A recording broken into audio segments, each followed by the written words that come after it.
오늘도 주일 오후 2시 30분이 되었습니다. 감사합니다.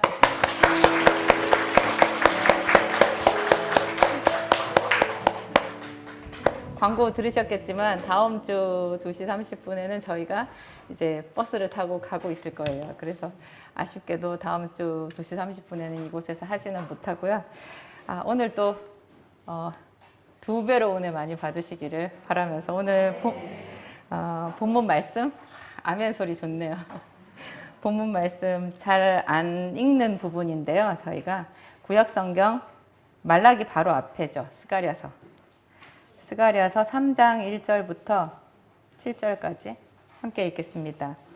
대제사장 여호수아는 여호와의 천사 앞에 섰고 사탄은 그의 오른쪽에 서서 그를 대적하는 것을 여호와께서 내게 보이시니라. 여호와께서 사탄에게 이르시되 사탄아 여호와께서 너를 책망하노라. 예루살렘을 택한 여호와께서 너를 책망하노라.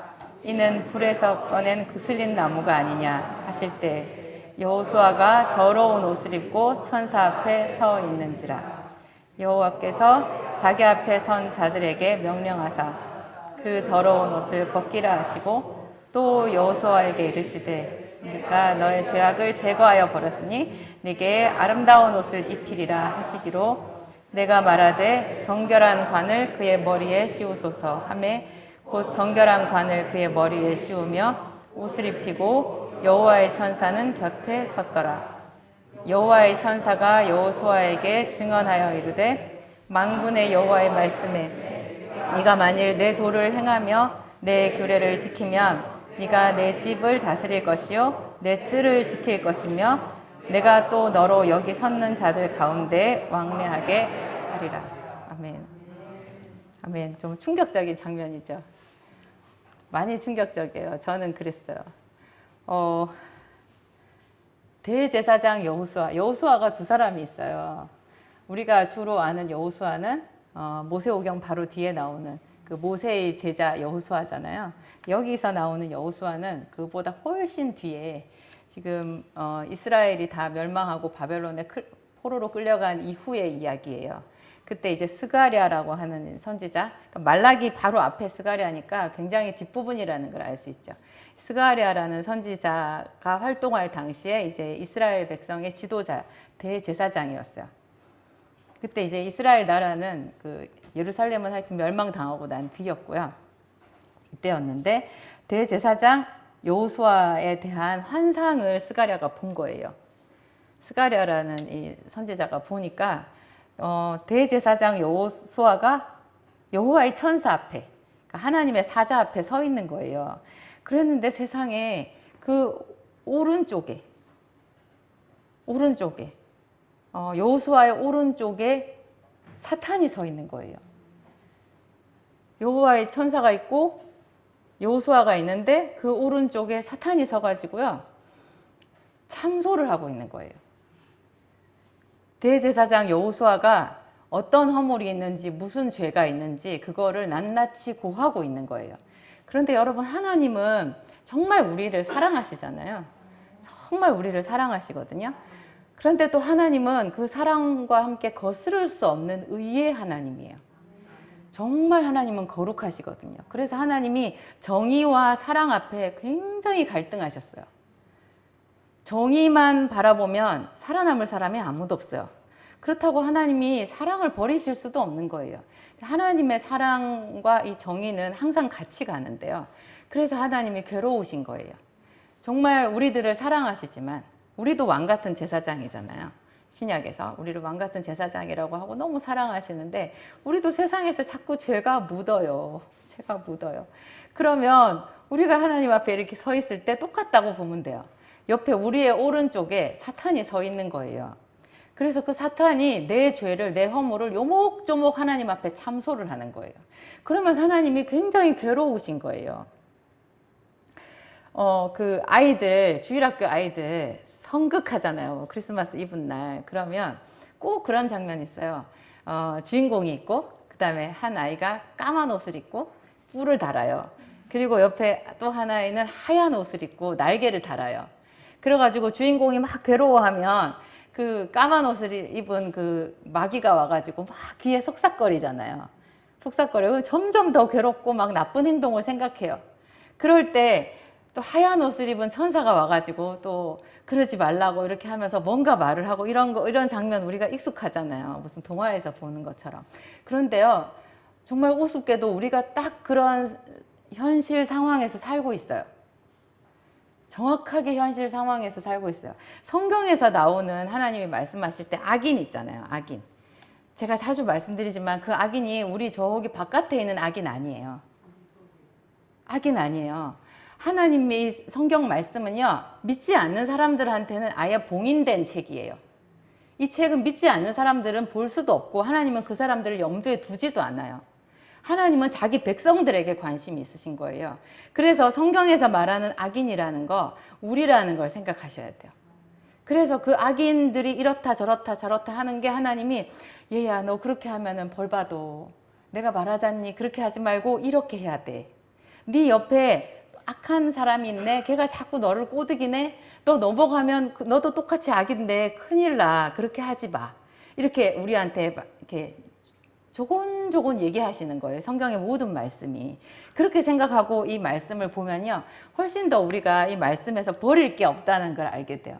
여기서 나오는 게으른 자, 뭐 어리석은 자, 악인, 뭐 이런 것들 있잖아요. 그게 다 바깥에 있다고 생각하면요, 우리한테 들을 말이 별로 없어요. 이거 빼고 저거 빼고 나면 나중에 남는 게 표지밖에 없다는 얘기가 있던데. 성경 말씀은 그래서 잘 갈아서 먹어야 되는 것 같아요. 요 비슷한 장면이 여러분 욥기서에 있어요. 욥기서에 욥이 곤란을 당하잖아요. 엄청나게 곤란을 당하는데 그 욥이 굉장히 부자였잖아요. 근데 욥기서 1장부터 6절에 1장 6절에서 11절까지 그 말씀을 이렇게 찾아서 보면 하나님이 하루는 이렇게 나와요. 하루는 하나님이 계신데 그 앞에 하나님의 아들들이 이렇게 있었어요. 욥기서에 나와 있는 내용이에요. 하나님의 아들들이 있는데요. 거기에 사탄이 딱 껴 있는 거예요. 그래서 하나님과 하나님의 아들들이 행복하게 이렇게 있다가 거기서 시커먼 놈이 하나 서 있으니까 하나님이 그 시커먼 놈을 주목해서 물어봐요. 너는 어디서부터 왔느냐? 물어봐요. 그랬더니 사탄이 여기저기 많이 돌아다녔나이다 그래요. 여러분, 마귀도 많이 돌아다녀요. 엄청 찾으러 다녀요. 베드로가 말했잖아요. 너희 대적 마귀가 우는 사자와 같이 삼킬 자를 찾는다고 그랬잖아요. 욥기서에는 아주 고상하게 나와 있어요. 사탄이 말해요. 내가 여기저기 많이 돌아다녔다. 그 이제 만만한 사람을 딱 찾아내는 거죠. 만만한 사람을. 조금 쟤는 딱 됐네. 그러면 이제 그 마귀는 아주 그 사람이 시험에 들 그 적기의 시기를 잘 알아요. 우리도 잘 알잖아요. 그래서 적기의 시기에 뭐가 탁 오면은 또 싸우는 거예요. 또 마음이 상하고, 또 슬프고, 우리 왜 내 삶에 쭉 어떤 고리를 타고요. 같은 일들이 계속해서 반복된다라는 거 여러분 느끼실 거예요. 느끼실 거예요. 그게 다른 사람 탓이 아니고요. 내 옆에 서 있는 이 마귀 탓이라는 거를 분명히 알아야 되고, 그 마귀의 속삭거리는 음성이 내 생각이 아니라 마귀라는 것을 분별해낼 수 있는 자가 영적으로 장성한 자예요. 지금 내 속에 떠오르는 이 생각이 진짜 내 생각인가? 진짜 내 생각인가? 엄마가 애를 혼낼 때요. 혼내고 나서 늘 이렇게 말해요. 다 너를 생각해서 그래. 엄마가 말한 거 틀린 거 있어? 다 너를 생각해서 그래. 그런데 정말 가슴에 손을 얹고 생각해 보면요. 그 엄마가 물론 애를 사랑해. 분명히 사랑해. 근데 그 사랑에 약간 누룩이 껴 있어요. 엄마의 욕심이 들어가 있고 엄마의 조급함이 들어가 있고 그리고 엄마는 아주 포장에 능숙해. 그거를 사랑이라고 딱 그렇게 말하는 거예요. 그러면 자기도 합리화되고 굉장히 좋은데 선한 열매는 잘 안 맺혀요. 뭐 화를 내지 말라는 뜻은 아니에요. 분명히 애들 훈육은 해야 되는데 우리가 속을 수 있다라는 거죠. 그 남편이랑 다툴 때도 또 누구랑 의가 상하고 또 직장에 갔는데 꼭 직장에 자기 대적이 한 사람씩 있지 않으세요? 저기 직장 그만두고 이쪽에 왔더니 여기도 또 꼭 그런 사람이 하나 있어요. 가는 데마다 그런 사람이 있다고 하면 여러분 스스로에게 문제가 있다는 생각을 하셔야 돼요. 하셔야 돼요. 그 옆에 검은 옷을 입은 애가 따라다니면서 얘기를 하는 거예요. 제가 그 한참 전에 한번 간증 드린 적이 있는데요. 사실 오늘 이 말씀은 제가 고민을 정말 많이 했어요. 이게 사실은 30분이 아니라 40분이 아니라 한 2시간 해야 되는 내용인데 정말 중요한 영적인 전쟁이거든요. 하도 저도 수십 년 동안 살면서 와 이거 내가 속았네? 이게 이렇단 말이야 막 이런 거를 알게 돼가지고 그런 거 한 번씩 알 때마다 제가 크게 복을 받더라고요. 알면서 이게 영적으로 처리가 딱 되잖아요. 그러면 새로운 문이 열리는 거예요. 이런 거를 여러분들과 나누고 싶어요. 제가 한참 전에 여러분들한테 한번 지나가면서 간증했던 거, 제가 꿈을 꿨는데, 꿈에 제가 차를 운전하고 있고, 보조석에 어떤 할머니가 타고 있는 거예요. 제가 깨고 나서 정말 소름 돋았어요. 내가 왜 그런 할머니를 태우고 다니냐고. 그 할머니는 질이 안 좋은 할머니예요. 꿈에는 아주 나랑 친했어요. 익숙했어요. 제가 깨서 보니까 그 할머니 도둑 할머니예요. 낙인 거죠. 그 할머니가 내 거 다 뺏어간 거예요. 어떤 통로를 통해서 뺏어갔는지는 모르겠지만 하여튼 내가 그 할머니를 아주 친한 친구처럼 내 차 보조석에 항상 태우고 다녔다라는 정황이 포착됐어요. 세상에. 그래가지고 꿈에 제가 그 할머니랑 같이 어떤 그 굉장히 초라한 달동네 같은 그 주택가에 그 좁은 골목길 있잖아요. 이쪽에도 블록으로 되어 있는 담이고 이쪽에도 블록으로 되어 있는 담이고 거기는 그러니까는 요즘으로 치면 딱 재개발하기 일보 직전인 그런 낡은 동네예요. 그 동네 길도 얼마나 좁아요. 그 좁은 길을 제가 이렇게 천천히 있잖아요. 그 할머니를 이렇게 모시고 가요. 제가 모시고 그래가지고 이렇게 가는데 갑자기 어떤 이때만한 몽둥이를 든 일단은 남자들이 갑자기 어디 딱 나타나더니 내 차를 세우는 거예요. 그 남자들이 딱 막아서니까 저도 섰죠. 이게 뭐지? 그랬는데 갑자기 그 남자들이 우르르 오더니 그냥 차 보조석 문을 열고 그 할머니를 끌어내렸어요. 그 할머니를 마구 두들겨 패는데 제가 굉장히 놀란 거예요. 꿈에는 이제 그 할머니가 피해자잖아. 나랑 같이 갔는데 왜 저 할머니를 두들겨 패냐고. 그래서 깜짝 놀라다가 딱 깼거든요. 그래서 깨고 나서 알은 거예요. 그 할머니가 도둑 할머니라는 거. 제가 인천에서 약국을 처음 시작했을 때 그 슬럼가처럼 생긴 그 동네 모퉁이에 조그만한 약국을 했었는데요. 그 약국 바로 옆집에 살고 있던 아줌마였어요. 그분이. 그러니까 아줌마랑 할머니랑 중간쯤 되는 분 있잖아요. 그 사람 모양이었어요. 근데 사실은 진짜 그 사람을 말하는 건 아니고 그 사람의 어떤 그 품성을 그런 성질을 가진 마귀를 얘기하는데요. 그 할머니가 여러 사람의 돈을 이렇게 다 빼가지고 야반도주를 했거든요. 저희 약국에 가끔 오는 그런 분이었는데 그분이 와서 굉장히 잘난 체하고 그랬는데 나중에 알고 보니까 다 거짓말이었어요. 저한테 무슨 피해를 준 건 아니었는데 하여튼 그런 분이 있었는데 그 사람을 제가 세상에 태우고 다니다니. 근데 그게 어떻게 된 거겠어요? 그러니까 제가 그 할머니가 뭔지 알지도 못하고 도적질을 당했는데요. 계속 기도를 하니까 오늘 우리가 이 본문에서 읽은 거랑 비슷한 상황이 되는 거예요. 2절에 보세요. 여호와께서 사탄에게 이르시되 사탄아 여호와께서 너를 책망하노라. 예루살렘을 택한 여호와께서 너를 책망하노라. 이는 불에서 꺼낸 그슬린 나무가 아니냐 하실 때. 불에서 꺼낸 그슬린 나무? 무슨 말이겠어요? 엄청나게 고난을 당했다는 거예요.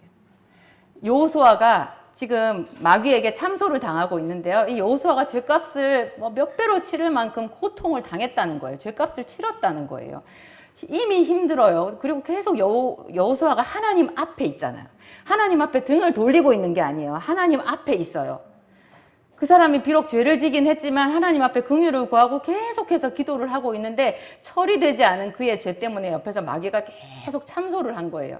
그러니까 하나님이 괴로우시다가 어떤 순간에 하나님이 일방적으로 은혜를 선포하신 거예요. 여호와가 너를 책망하노라. 사탄 너 입 다물어. 조용히. 얘 지금 불에 끄슬린 나무야. 다 갚았어. 그리고 내가 그 남아있는 거 다 없앴어. 그러면서 더러운 옷을 입고 있는 게 그때 이제 스가랴의 눈에 딱 보인 거예요. 그 앞에는 왜 그 마귀가 그 사탄이 이 여호수아를 막 이렇게 참소하는지 스가랴도 몰랐어요. 그런데 갑자기 그 순간에 스가랴의 눈이 딱 열려서 보니까 여호수아가 더러운 옷을 입고 있는 거예요. 우리가 그런 거예요. 저도 이제 하여튼 뭔지 모르지만 그래서 제가 부끄럽다고 한 거예요. 이런 얘기를 여러분하고 공유하는 이유를 아시겠죠? 아시겠죠? 뭐 제가 잘났다고 말하는 거 아니고, 그렇지만 여기 있는 우리 어떤 누구도 내가 하나님 앞에서 정결하다고 자랑할 사람이 없어요. 하지만 서로 저 사람 더러워 이렇게 말할 자격도 우리한테 없어요. 우리는 전부 다 하나님께 은혜를 입은 자고 더 큰 은혜를 입을 거예요. 어떻게 그 은혜를 입는지 이거를 오늘 시청각 자료를 가지고 여러분들한테 설명을 하는 거예요. 이거 시청각 자료잖아요. 눈으로 보고 귀로 듣고 이렇게 해야지 우리는 선명하거든요. 세상의 대제사장 여호수아가 그 당시에 의인이었거든요. 그런데 이 사람이 하나님 앞에서 이렇게 되고 있는 거예요. 이거를 우리가 기도할 때 하나님 앞에 이 모양을 상상을 하세요. 나도 더러운 옷을 입고 내 옆에 이 마귀가 나를 참소하고, 그래서 내가 그렇게 기도해도 하나님이 얼른 응답을 해주실 수 없었구나. 그런데 하나님께서 그 자리에서 그의 더러운 옷을 벗기라 그래요. 그죠? 더러운 옷을 벗기라. 그리고 이렇게 말씀하세요. 4절에 보면 내가 너의 죄악을 제거하여 버렸으니 내게 아름다운 옷을 입히리라. 예수님께서 말씀하셨잖아요. 너희는 내가 일러준 말로 이미 깨끗하였으니 내 안에 거하라. 이거를 여러분 기도를 시작할 때 항상 하나님 앞에 어떤 사전 작업처럼 하세요. 먼저 회개하고, 그죠? 하나님, 제가 아는 죄 뭐가 있을까요? 이렇게 생각해서 떠오르는 거 있으면 그런 거 하나님 앞에서. 근데 너무 그 죄에 막 매여서 이렇게 벗어나지 못하고 할 필요는 없어요. 딱 한마디씩만 하면 돼요. 뭐 잘못한 게 떠오르면 하나님 그거 잘못했어요. 하나님 또 다른 건 제가 생각 안 나는데 판단이 잘 안 서요. 제가 하나님 앞에 자랑할 것이 없어요. 예수 그리스도의 보혈로 저를 씻어주세요. 감사합니다 하나님, 저를 치료해 주셔서 감사합니다. 이렇게 한마디씩만 딱딱 하면 돼요. 또 회개하란다고 그 앞에서 계속 울으란 얘기 아니에요. 그냥 한마디씩 딱딱 하면 우리에게는 엄청난 권세가 있거든요. 예수의 피에 권세가 있어요. 그래서 오늘 하나님도 간단하잖아요. 그냥 벗기라, 입히라. 더러운 옷을 벗기라, 입히라. 이걸 하라는 거예요. 내가 더러운 옷을 벗습니다. 예수 그리스도의 피 묻은 새 옷을 입습니다. 하나님, 저를 깨끗하다고 해주세요. 지금부터 제가 올려드리는 기도가 하나님 앞에 그대로 상달될 줄 믿습니다. 예수의 공로를 찬양합니다. 이러면서 들어가는 거예요. 그러니까 제가 그렇게 기도했더니 어떤 순간에 하나님의 천사들이 온 거예요. 그 권세로 제가 그 할머니를 내리게 한 게 아니었는데 그냥 차 문이 열리고 그 할머니 꺼내서 두들겨 패고, 그날 저한테 무슨 일이 있었게요? 바로 그날, 그게 새벽이었거든요. 새벽에 그 꿈을 꾸고 딱 깨서 그날 유튜브가 대박 났잖아요.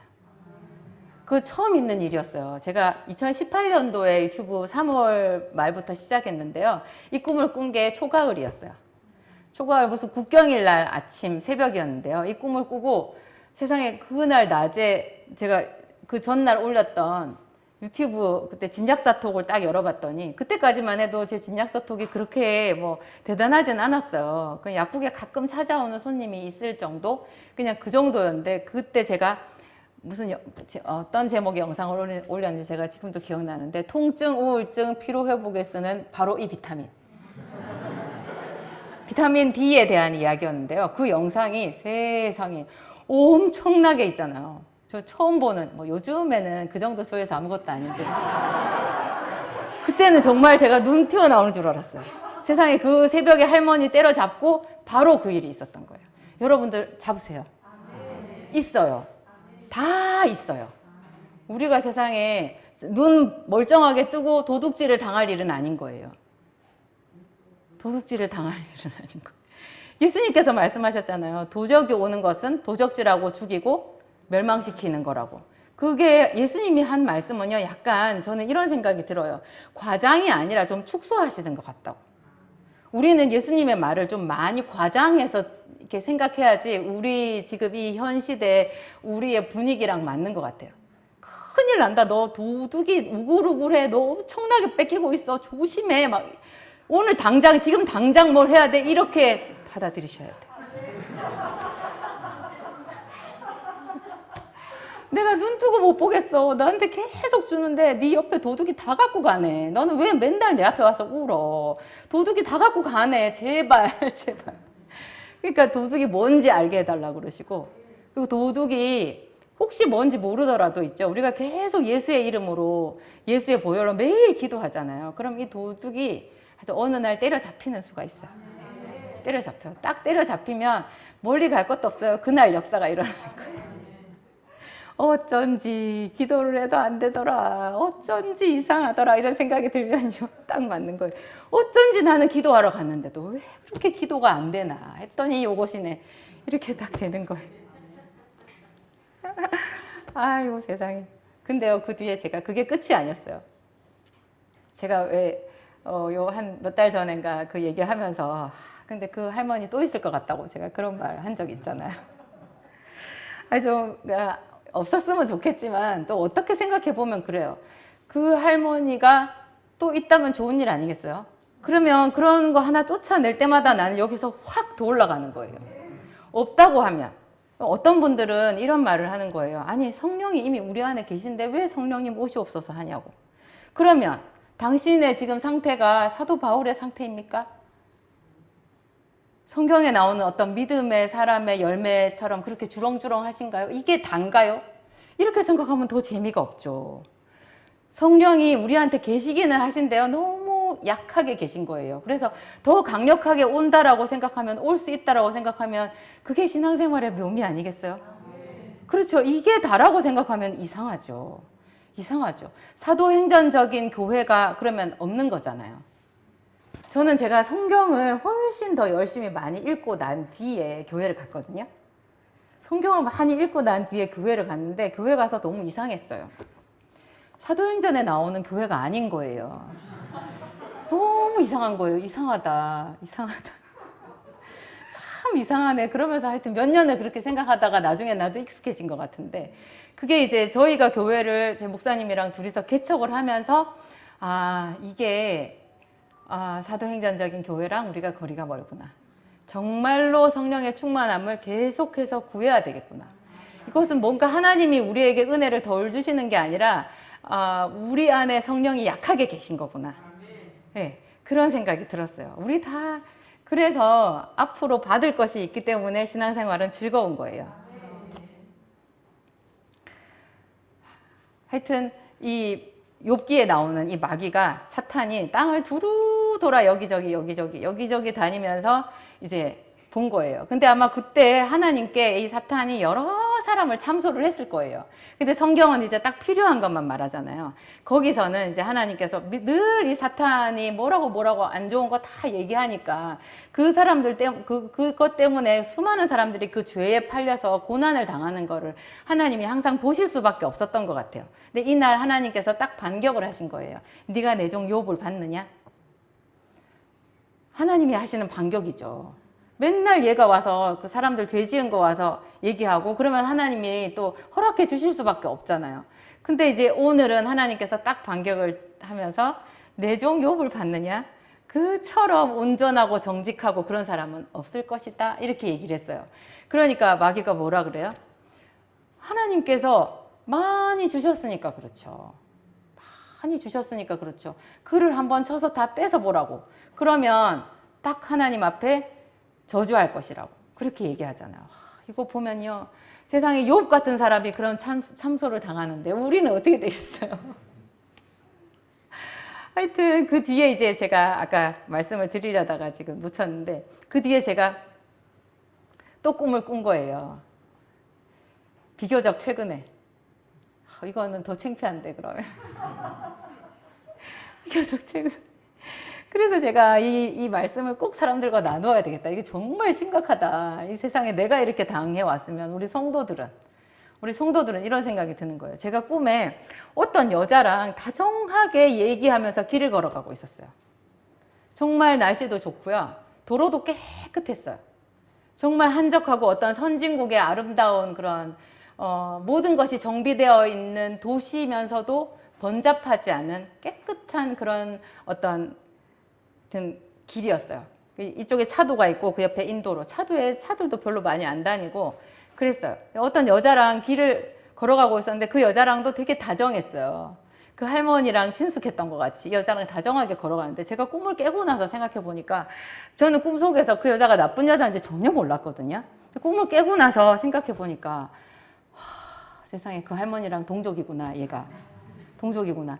그 여자가 어떤 상태였냐면은 멀쩡하고 되게 괜찮고 깔끔한 그런 여자였는데, 저랑 교제해 봄직한 그런 여자였는데, 꿈에 그 여자가 한쪽 다리가 없었어요.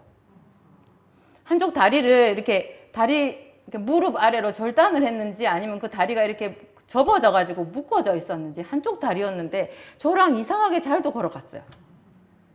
제가 그 여자랑 다정하게 이야기를 이렇게 하면서 가고 있었는데 어떤 순간에 보니까요, 그 여자가 저랑 같이 인도에 있지 않고 도로로 내려가 있더라고요.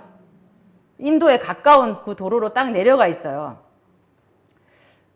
분명히 얘기를 하고 있었는데 조금 거리가 생긴 거잖아. 딱 붙어 있다가 약간 거리가 생겼어요. 그런데 계속 이렇게 그 여자를 보고 있고 그 여자도 나를 보고 있는데 어느 순간에 보니까 그 여자가 넘어져 있는 거예요. 그 도로 위에.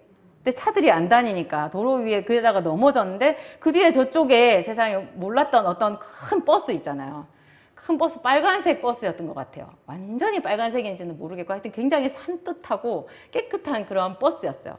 그 버스가 분명히 서 있었거든요. 근데 이 여자가 길에 이렇게 딱 넘어져 있는데 그 버스가 천천히 사람의 걸음걸이로 쳐도 굉장히 천천히 걷는 그런 마치 이게 왜 사이드 브레이크를 이렇게 안 채워 놓았을 때 왜 약간 이렇게 기울어져 있으면 움직이잖아요. 그런 느낌으로 그 버스가 이렇게 천천히 움직이는 거예요. 그래서 나는 이렇게 보다가 아이고 저 차가 서겠지 어라 하는 순간에 그 여자를 딱 덮쳤어요. 그래가지고 세상에 그 여자가 쓰러져 있는데 그 버스가 그 여자를 완전히 덮어버린 거예요. 제가 거기서 너무 놀라갖고 그 여자 다쳐가지고 죽은 줄 알고 막 사람 다쳤다고 팔짝팔짝 뛰었거든요. 어떡하냐고 막 너무 꿈속에 소름 돋았어요. 그러다가 근데 주변에 아무 사람도 없고 아무도 나한테 신경 안 쓰더라고요. 누가 있는 것 같지도 않고. 제가 놀라가지고 조금 있다가 살금살금 있잖아요. 그 도로로 이렇게 가서 그 버스가 있는 저쪽 편으로 가봤어요. 그랬더니 분명히 그 버스가 이 여자를 덮쳤는데 이 여자는 그냥 혼자 그 길에 쓰러져 있더라고요. 버스는 이쪽에 있고. 누워 있었어요. 그랬더니 거기서 이렇게 비틀비틀 하면서 일어나는 거예요. 거기까지가 꿈이었어요.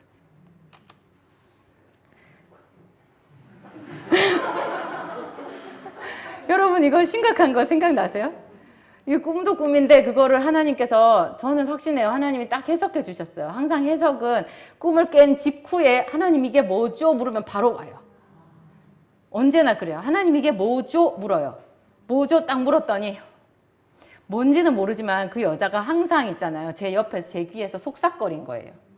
제가 제 생각인 줄 알고 했던 거의 그 생각에 엄청나게 많은 그 부분을 이 여자가 내 생각 속에 넣어준 거였어요. 그런데 제가 계속 하나님의 말씀을 보고 기도하고 그렇게 하잖아요. 그러니까 그 여자가 한쪽 다리가 없어진 거야. 그런데도 이 여자가 사투를 하면서 그 한쪽 다리밖에 없는 상태에서 나랑 같이 걸어가고 있었는데 그게 조금 더 영적으로 제가 성장했나 봐요. 조금 더 성장하니까 이 여자랑 나랑 거리가 생겼잖아요. 그죠? 거리가 생겼다 싶었는데 조금 더 성장하니까 이 여자가 누운 거야. 그랬더니 하나님의 은혜가 임해가지고 버스로 한번 이렇게 누른 거죠. 그랬는데 완전히 죽진 않은 거예요. 나한테 하나님이 조심하라고 사인을 보내신 거죠.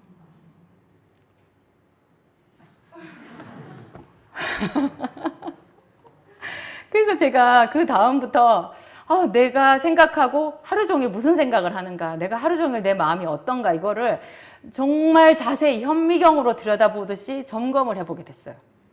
그래서 어떤 일이나 그런 것에 대해서 어떤 생각이 들잖아요. 생각이 들고 어떤 사람에 대해서 내가 무슨 생각이 들고 하면 점점 기분이 나빠지잖아요. 그래서 제가 하루 종일 이렇게 신경이 곤두서 있거든요. 제가 하는 일이 많아서 또 이렇게 직원도 많고 하는 일이 많아서 그렇다고 할 수도 있는데 제가 자주 저한테 그랬어요. 아니, 이것보다 더 많이 하나님이 복을 주실 수 있어? 이것보다 더 하나님이 편안하게 해주실 수가 있나? 그런데 왜 나는 이렇게 좋은 마음이 들 때보다 마음이 무겁고 힘들 때가 더 많지?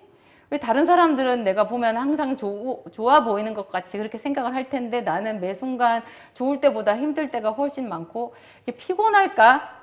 이런 생각이 들었거든요. 이 악한 영들이 계속 저한테 무슨 생각인가를 넣어주는 거예요. 그래서 제가 기분이 나쁜 어떤 생각이 싹 들어오면 너냐? 그래요. 너 여태까지 나한테 이런 너냐? 또 너냐? 이래요. 우리 목사님이 그런 얘기 했거든요. 어떤 생각이 딱 익숙한 생각이 들어올 때 너 누구냐 이렇게 하라 그랬어요. 아, 근데 그거 적용 되게 어려워요. 왜냐하면 정말 우리랑 하나거든요. 이 반복적인 생각이. 그러니까 성경에서 말하는 그 예를 들면 게으른 사람 있잖아요. 게으른 사람은 절대로 자기가 게으르다는 생각을 못 해요. 왜냐하면 자기가 볼 때는 할 일이 안 보여. 안 보여요. 항상 자기는 여유가 있어요. 저 일은 나중에 해도 되는 거예요. 근데 그걸 잘 구분하셔야 되고, 또 정반대로 있죠. 늘 바쁜 사람 있잖아. 늘 바쁜 사람은 그 바쁜 걸로 마귀가 역사해요. 이것도 해야 되고 저것도 해야 되고 그것도 해야 되는데 남편이 안 도와주고 애도 안 도와주고 누구도 안 도와주고 뭐 내 맘 같지를 않네. 이런 생각이 들게끔 또 마귀가 역사하는 거예요. 그래서 바쁜 사람은 바쁜 사람대로 항상 여유가 있고 할 일이 없는 사람은 없는 사람일대로 다 그 나름대로 있잖아요. 마귀가 딱 꼬리표 붙여가지고 이용해 먹는 거예요. 그래서 자기 자신을 잘 들여다보셔야 되고, 너무 모든 것에 여유가 있고 막 이렇게 뭐가 그런 사람들은 한번 이 게으름의 영이 나를 자꾸 미루게 하는 거 아닌가. 뭐 이거 나중에 하지 뭐 이런 생각이 들면 너냐? 이렇게 말하면서 일어나서 해버리세요. 네. 어떤 사람이 미운 생각이 딱 들면 너냐? 나 너랑 친하지 않아. 너 여태까지 나 울고 먹었는데 이제는 안 속지. 그러면서 저는 또 예전에 그런 게 있었거든요. 혼자 있을 때 기도할 때 많이 울었어요. 근데 사모가 사실 기도하면서 울면 어떤 면에서 보면 참 그거 영적인 거고 눈물의 기도가 있는 좋은 거 아닌가요? 근데 제가 이제 그 유튜브 성경톡에서 기도학교에서 눈물의 기도 그거 조금 조심해야 된다고 그런 말을 올렸더니 혹시나 어떤 사람들이 자기 은혜 받아서 눈물 나는데 왜 그러시냐고 그런 말을 해놓으신 거예요. 은혜 받아서 눈물 나는 거 맞아요. 저는 여기서 제가 있을 때 어떤 성도가 막 이렇게 기도하면서 눈물 흘리면요, 제가 그분 정말 축복해요. 깊은 기도 맞아요. 그런데 너무 눈물이 계속 나고 모든 은혜를 다 눈물로 풀어버리는 거 좀 이상한 거예요. 그게 있잖아요. 마귀가 절묘하게 와가지고 자기가 하나님보다 더 옳게 느끼게 만들어요. 자기가 더 옳아. 자기가 볼 때는 이건 이렇게 저렇게 하면 되는데 하나님이 빨리빨리 와서 일을 안 해주시는 거예요. 그럴 수가 있어요. 그리고 하나님은 오히려 기쁨을 훨씬 더 많이 주시거든요. 정말 내 죄에 대해서 깊이 회개하는 눈물 외에는요. 그리고 어떤 다른 사람을 위해서 정말 그 사람의 어떤 것을 위해서 눈물을 흘리는 것 외에 가만히 보세요. 내가 뭐 때문에 울고 있는지. 그 내 삶을 관통하는 어떤 그 슬픔을 가지고 이렇게 역사하는 경우가 굉장히 많아요. 저는 나는 왜 맨날 이럴까? 그래 옛날에도 그것도 안 됐었어. 그것도 해봤는데 그때 시험도 망쳤잖아. 그때 내가 시험 떨어졌었어. 내가 뭐 되는 게 있겠어? 이런 거 있잖아요. 제가 그 맨 처음에 제 책을 쓸 때도 1년 동안 책을 쓰는데 가장 강력한 적은 제 안에 있었거든요. 아무도 저한테 말 안 했는데 저 혼자서 그 제 안에 적과 싸우느라고 진짜 피곤했어요. 그 적이 뭐라 그러냐. 네가 박사냐? 네가 쓴 책 누가 볼 것 같아? 알아, 서라. 야, 책 써봐야 아무도 소용없어. 사람들이 다 웃을 거야. 그런 거 있잖아요. 아무 소용없다. 네가 책을 완성이나 할 수 있을 것 같냐? 뭐 이런 게 항상 내 안에 있는 거예요. 여러분 안에 그 마귀의 음성 잘 구별해내세요. 자기가 달란트를 적게 받았다 생각하게 만드는 거예요. 그 마귀가 주는 생각이에요. 저는 이 중에서 여러분 중에서 한 달란트 받은 사람은 아무도 없다고 봐요. 사람들이 저한테 와서 그래요. 사모님은 참 달란트 많이 받으셨다고. 본인은 아니라고 말하는 거죠. 자기는 아니라고 생각하는 순간 얼마나 자유가 있는지 몰라. 사모님은 많이 받았으니까 당연히 사모님은 비 오는 날 먼지 날리게 살아야지. 열심히 살아야지. 그래. 근데 나는 받은 게 없어. 나는 그냥 큰 욕심 안 부리고 그냥 소탈하게 소박하게 이렇게 지낼 거야 생각하기 참 좋아요. 그러면 범사에 편해. 그런데 한편으로 있잖아요. 나는 기도해도 하나님이 안 들어주시네. 이런 게 또 오면은 자기도 모르게 거기 아멘 하는 거예요. 맞는 것 같잖아요. 그래도 아무리 내가 한 달란트라고 해도 다 우리 속에 좀 잘 되고 싶은 소원은 있잖아요. 근데 그거 가지고 이제 아주 연약하게 욕심내지 않고 이제 아주 겸손하게 사뿐하게 이렇게 기도를 하는데 그런 기도가 뭐 뚫겠어요? 못 들으니까 맨날 제자리잖아요. 그러면 하나님 앞에 섭섭한 생각이 드는 거예요. 드는데 그 생각이 이제 그 마귀가 주는 거죠. 기도를 못하게 하고 달란트가 작다고 생각하게 만들고 내 인생은 이제 뭐 기회가 특별히 없을 거라고 생각하고 지금 내 주변에 할 일이 별로 없어 보이고 이거 다 마귀가 주는 생각이거든요. 잘 찾아서 자기 할 일을 해야 되는 거예요. 열심히 해야 되는 거예요. 제가 오늘 한 가지 더 말씀을 찾아볼게요. 유다서 이거는 좀 말씀 띄워주세요. 유다서는요 1장 2장이 없어요. 그냥 유다서예요. 요한계시록 바로 앞에 있어요. 유다서에 있는 이 말씀은 요한 3서 뒤에 요한계시록 바로 앞에 유다서의 9절이거든요. 9절 한 절이니까 한번 읽어볼게요. 같이 읽겠습니다. 천사장 미가엘이 모세의 시체에 관하여 마귀와 다투어 변론할 때 감히 비방하는 판결을 내리지 못하고 다만 말하되 주께서 너를 꾸짖으시기를 원하노라 하였거늘.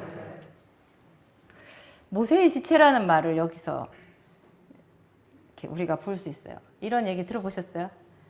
모세의 시체. 모세는 시체를 못 찾았어요. 성경에 분명히 나오거든요. 모세는 무덤도 어딘지 몰라요. 성경에 그렇게 나와 있어요. 그런데 이 신약 성경 끝자락에 유다서에 유일하게 이 이상한 말이 하나 들어가 있는 거예요. 모세는 정말 하나님의 사람이었잖아요. 그러니까 모세가 죽고 난 뒤에 그 모세의 시체를 놓고 천사장 미가엘과 마귀가 다투었다라는 거예요. 이거 섬뜩하지 않으세요, 여러분? 그래서 임종을 앞두고 있는 사람 위해서 기도 많이 해줘야 돼요.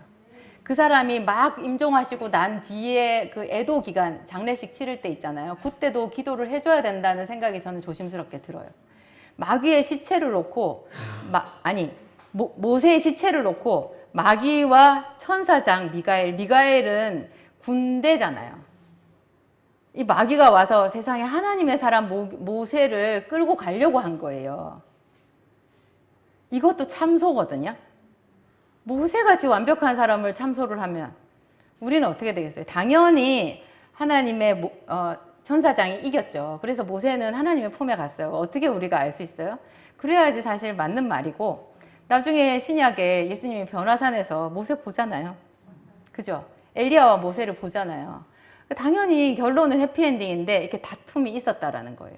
그러니까 우리가 모든 면에서 이 마귀가 포진하고 있다는 거. 그죠? 살아있는 우리와 막 돌아가신 분까지도 참소하는, 그 하나님의 천사가 그 사람을 데리고 하늘나라로 못 가게 참소하는 것들이 있을 수 있다라는 것을 알아야 되는 거예요. 그래서 제가 아까 이제 그 하나님의 일방적인 은혜를 여러분들한테 말씀을 드렸는데, 마귀가 이렇게 우리를 참소하는 그게 있다라는 건 이제 우리가 알겠잖아요. 뭔지 모르게 우리 생각 속에 이렇게 어떤 그런 게 틈타가지고 조금 미운 거, 조금 화가 나는 거, 이런 것들조차도 전부 다 하나님 앞에서 이렇게 때가 되거든요. 얼룩이 되거든요. 근데 그런 거를 이제 우리가 예수님의 보혈로 이길 수 있다는 거잖아요. 근데 예수님께서 그 니고데모한테, 요한복음에 보면 니고데모한테 이런 말씀을 하신 적이 있어요. 모세가 광야에서 뱀을 든 것 같이 인자도 들려야 하리니 이는 저를 믿는 자마다 영생을 얻게 하려 하심이라. 바로 그 뒷구절이 그거예요. 하나님이 세상을 이처럼 사랑하사 독생자를 주셨으니 이는 저를 믿는 자마다 멸망치 않고 영생을 얻게 하려 하심이라. 이게 3장 16절이잖아요. 바로 그 앞에 14절이 모세가 광야에서 뱀을 든 것 같이 인자도 들려야 하리니 이는 저를 믿는 자마다 영생을 얻게 하려 하심이라. 모세가 광야에서 뱀을 든 사건이 있었잖아요. 이것도 우리가 있잖아요. 신약에 십자가랑 딱 이렇게 연결을 하면 기도할 때 참 유익이 있어요. 모세가 광야에서 뱀을 들었는데 사실 뱀은 더럽고 어떤 죄와 저주의 상징이에요. 게다가 막대기에다가 매달았잖아요. 나무에 달린 건 저주 아니에요? 근데 예수님이 그런 뱀처럼, 더러운 뱀처럼 또 모든 저주의 상징처럼 십자가에 달리신 거예요. 그래서 모세가 광야에서 놋뱀을 만들어가지고 장대에 붙여갖고 그걸 높이 달았는데 그 뱀을 보는 사람들마다 불뱀에 물려가지고 막 이렇게 힘든 사람들이 그 놋뱀을 보기만 하면 나았거든요. 근데 신약에 와서 예수님이 그 뱀처럼 십자가에 높이 달리셔가지고 우리가 오늘날 죄를 지어도 그 십자가만 바라보면 낫는다라는 거예요. 죽을 병에서 낫는다라는 거예요. 그리고 영생을 얻는다라는 거잖아요. 이는 저를 믿는 자마다 영생을 얻게 하려 하심이라. 영원한 생명을 얻게 하려 하심이라. 영원한 생명을 얻는다라는 것이 또 하나님의 상속자가 된다는 거예요. 그래서 그냥 죽지 않고 영원히 산다 이게 아니라 이 세상에서 하나님의 상속자 같이 권세 있게 그리고 구워주고 나누어주는 그런 복된 삶을 산다라는 그런 뜻인 거예요. 도적질 당하지 않고 예수님을 바라보면. 그런데요, 여기서 그 모세가 만든 그 장대 위에 놋뱀을 바라보는 게요, 굉장히 쉬운 것 같지만 그 당시에 불뱀에 물린 사람들한테는 힘든 일이었어요. 힘든 일이었어요. 여러분 그런 생각 해보셨어요? 그 당시에 그 광야에서 이스라엘 백성들이 대략 몇 명이라고 했어요? 200만 명이에요. 안산시 인구가 몇 명이에요? 100만이 안 되거든요. 그죠? 그러면 거기에 비춰서 200만이 얼마나 큰지 알 수 있어요. 안산시청 있는 데다가 놋뱀 달아놨어요. 여러분 여기서 시청 있는 데까지 가야 볼 수 있어. 무슨 말인지 이해되시죠? 그 아픈 사람 불뱀에 물려가지고 사지를 헤매는 그 사람이 거기까지 가야 되는 거예요. 놋뱀이 보이는 곳까지 가야 돼요. 그러니까 우리도 분명히 그거 놋뱀이 있는 것 그 자체는 정말 하나님의 일방적인 은혜지만 그 일방적인 은혜를 위해서 최소한의 우리가 해야 되는 수고도 우리 수준에는 버거울 수 있어요. 그걸 생각하셔야 돼요. 그래가지고 우리가 그러니까 그 문제는 어떻게 보면 회개하는 그 부분을 내가 뭐를 잘못했는지 어떤 죄가 있는지 이런 거를 찬찬히 들여다보고 찾아내서 회개한다라는 것이 어렵고 때로는 내가 아는 것도요 참 그거 꺼내서 하나님 앞에 처리하기 어렵거든요.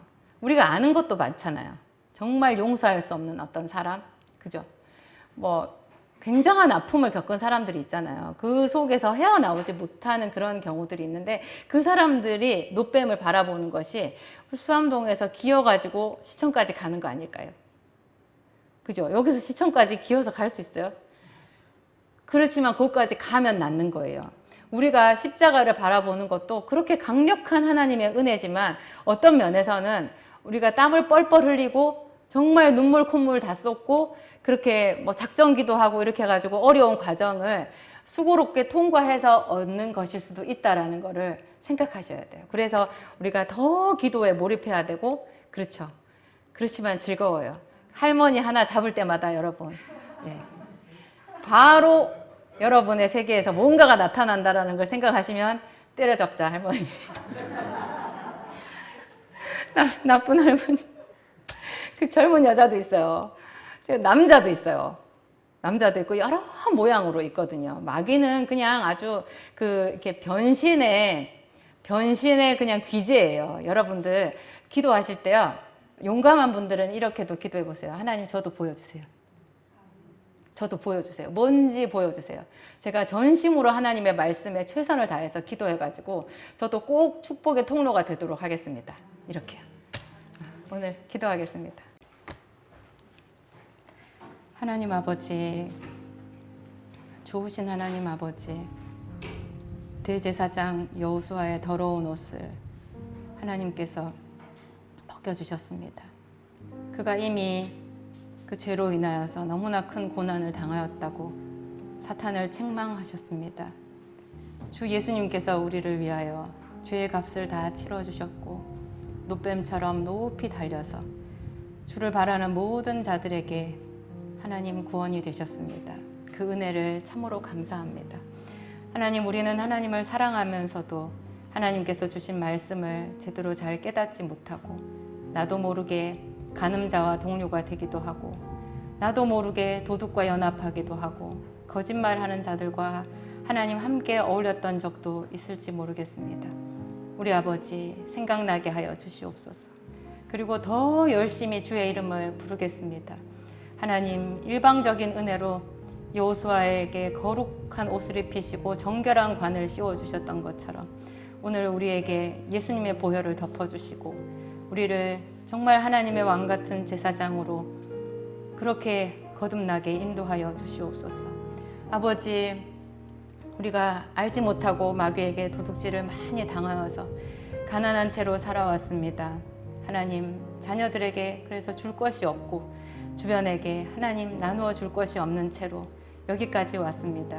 하나님, 이제는 우리가 마음을 새롭게 함으로 변화를 받아 하나님의 뜻을 분별하고 내게 주셨던 그 하늘의 보고를 열어서 축복의 통로가 되기를 선택합니다.